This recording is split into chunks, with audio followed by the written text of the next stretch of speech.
Assalamualaikum warahmatullahi wabarakatuh. Perkenalkan, nama saya Dennis Safrudin. Saya akan menjelaskan prinsip dan praktik ekonomi dalam Islam. Muamalah. Pengertian muamalah. Muamalah dalam Kamus Bahasa Indonesia artinya hal-hal yang termasuk urusan kemasyarakatan, pergaulan, perdataan, dan sebagainya. Sementara dalam fikih Islam berarti tukar-menukar barang atau sesuatu yang memberi manfaat dengan cara ditempuhnya, seperti jual beli, sewa menyewa, upah mengupah, pinjam meminjam, urusan bercocok tanam, berserikat, dan usaha lainnya. Adapun macam-macam muamalah. 1. Jual beli. Pengertian jual beli dalam Islam.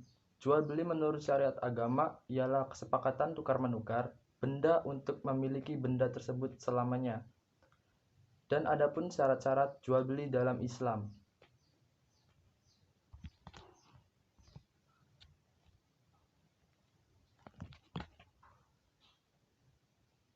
A. Penjual dan pembelinya haruslah balik, berakal sehat, atas kehendak sendiri. B. Uang dan barangnya haruslah halal dan suci, bermanfaat, keadaan barang dapat diserah terimakan, dan keadaan barang diketahui oleh penjual dan pembeli milik sendiri. C. Ijab qabul. 2. Khiyar. Pengertian khiyar. Khiyar adalah bebas, memutuskan antara meneruskan jual beli atau membatalkannya. Hukum khiyar adalah boleh. Macam-macam khiyar. 1. Khiyar majelis adalah selama penjual dan pembeli masih berada di tempat berlangsungnya transaksi atau tawar-menawar. Keduanya berhak memutuskan, meneruskan atau membatalkan jual beli. Yang kedua, khiyar syarat adalah khiyar yang menjadikan syarat dalam jual beli. 3. Khiyar aibi atau cacat adalah pembeli boleh mengembalikan barang yang dibelinya jika terdapat cacat yang dapat mengurangi kualitas atau nilai barang tersebut, namun hendaknya dilakukan segera mungkin. 3. Riba. Pengertian riba. Riba adalah bunga uang atau nilai lebih atas penukaran barang. Hal ini sering terjadi dalam penukaran bahan makanan, perak, emas, dan pinjam-meminjam. Riba apapun bentuknya, dalam syariat Islam hukumnya haram.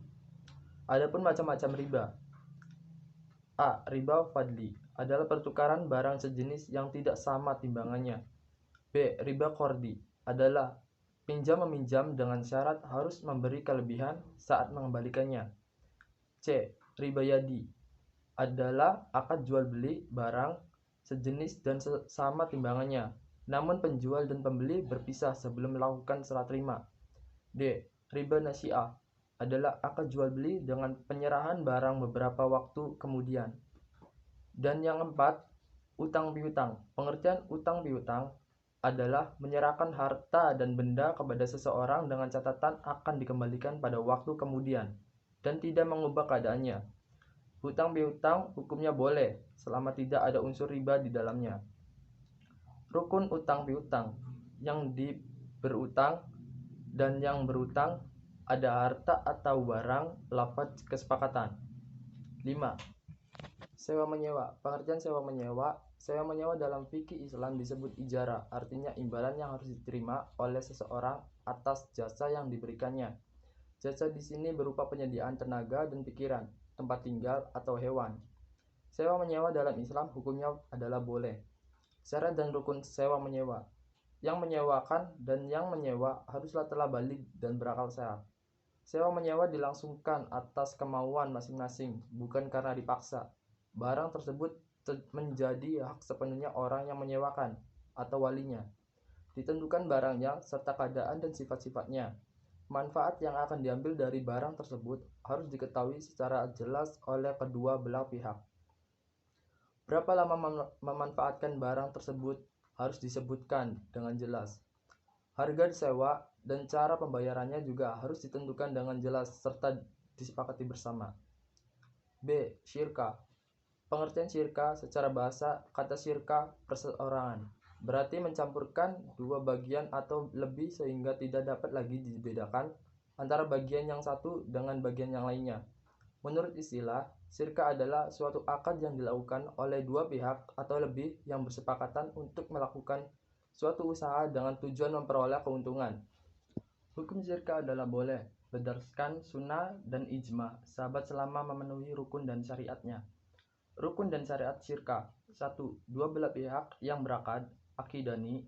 Syarat orang yang melakukan akad adalah harus memiliki kesapakan ahliya, melakukan tasarruf, pengelolaan harta. 2. Objek akad yang disebut juga maqud alaihi mencakup pekerjaan atau modal.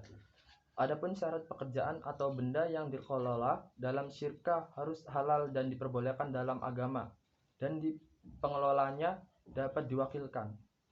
3. Akad atau yang disebut juga dengan istilah sikad. Adapun syarat dan sah akad harus berupa tasarruf, yaitu adanya aktivitas pengelolaan. Macam-macam syirka. Syirka inan. Syirka inan adalah syirka antara dua pihak atau lebih yang masing-masing memberi kontribusi kerja atau amal dan modal atau mal.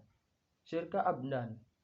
Syirka abdan adalah syirka antara dua pihak atau lebih yang masing-masing hanya memberikan kontribusi kerja atau amal tanpa kontribusi modal atau amal.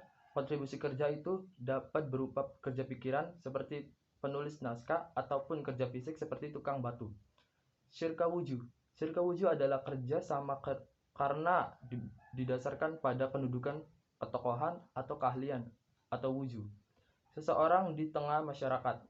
Syirka wujuh adalah syirka antara dua pihak yang sama-sama memberikan kontribusi kerja atau amal dengan pihak ketiga yang memberikan kontribusi modal atau mal. Syirka mufawadah. Syirka mufawadah adalah syirka antara dua pihak atau lebih yang menggabungkan semua jenis syirka di atas. Mudarabah. Mudarabah adalah akad kerja sama usaha antara dua pihak di mana pihak pertama menyediakan semua modal, sahibul mal. Pihak lainnya menjadi pengelola atau pengusaha atau mudarib. Musyaka. Musyaka adalah kerjasama antara pemilik kebun dan petani, di mana sang pemilik kebun menyerahkan kepada petani agar dipelihara dan hasil panennya nanti akan dibagi dua menurut persentase yang ditentukan pada waktu akad. Muzara'ah. Muzara'ah adalah kerjasama dalam bidang pertanian antara pemilik lahan dan petani, penggarap di mana benih tanamannya berasal dari petani. Mukabara. Mukabara ialah kerjasama dalam bidang pertanian antara pemilik lahan dan petani, penggarap di mana benih tanamannya berasal dari pemilik lahan. C. Perbankan.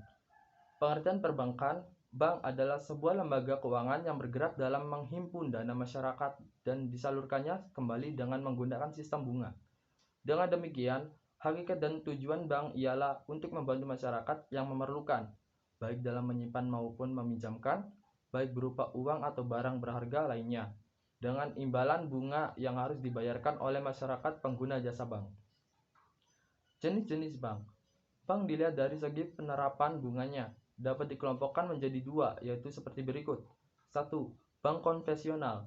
Bank konvensional ialah bank yang fungsi utamanya menghimpun dana untuk disalurkan kepada yang memerlukan, baik perorangan maupun badan usaha, guna mengembangkan usahanya dengan menggunakan sistem bunga. 2. Bank Islam atau bank syariah. Bank Islam atau bank syariah ialah bank yang menjalankan operasinya menurut syariat Islam. Istilah bunga yang ada pada bank konvensional tidak ada dalam bank Islam. Bank syariah menggunakan beberapa cara yang bersih dari riba, antara lain mudarabah, musyarakah, wadaah, qaradul hasan, dan murabaha. D. Asuransi syariah. Pengertian asuransi syariah. Asuransi berasal dari bahasa Belanda, asuransi yang artinya pertanggungan. Dalam bahasa Arab dikenal dengan at-ta'min, yang berarti pertanggungan, perlindungan, keamanan, ketenangan, atau bebas dari perasaan takut.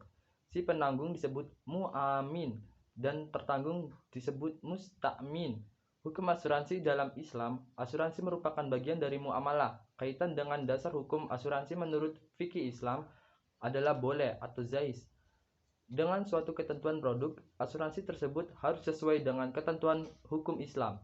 Pada umumnya, para ulama berpendapat asuransi yang berdasarkan syariah dibolehkan dan asuransi konvensional haram hukumnya.